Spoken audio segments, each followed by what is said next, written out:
Ce vraquier de 90 mètres quitte le port des Sables d'Olonne en direction du Portugal avec à son bord 4400 tonnes de blé tendre. 48 à 72 heures suffisent pour rallier sa destination finale. Le Portugal, c'est 80% des blés chargés au port sablais. Il faut savoir qu'un bateau, ça représente environ 4000 à 4500 tonnes. 4500 tonnes, c'est 150 camions de 30 tonnes. Et 30 tonnes, c'est la valorisation en gros de 4 hectares produits par un agriculteur. Le groupe Kavak, c'est 1 million de tonnes de céréales et d'oléagineux collectés chaque année.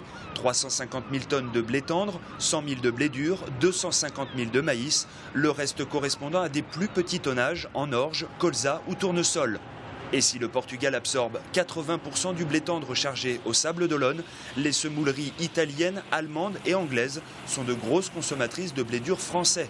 50% revenant d'ailleurs à la botte. Le port sablais est donc une formidable opportunité pour la coopérative agricole. On est compétitif si on a 2 ou 3 jours de mer.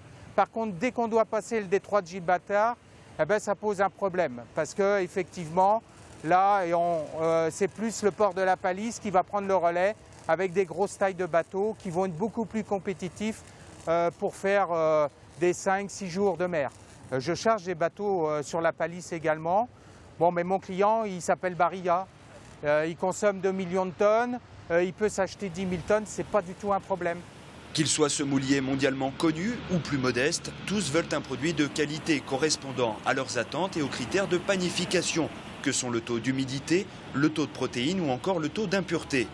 Pour ce lot de colza, Jean-Michel a été mandaté pour vérifier que la qualité de produit chargé est bien celle qu'attend le client. Nous prenons des échantillons régulièrement. Ces échantillons sont ensuite analysés de manière à savoir si l'humidité et si le taux d'impureté correspond au contrat de vente. Nous sommes en général 2 surveillances sur un bateau, un qui représente l'acheteur, un qui représente le vendeur. Pour ce lot, le taux d'impureté est de 1,4%, la norme des moins de 2% est donc respectée. Dans 12 heures, le chargement des 3100 tonnes de colza sera terminé. Point de chute pour le Johanna Désiré, l'Allemagne.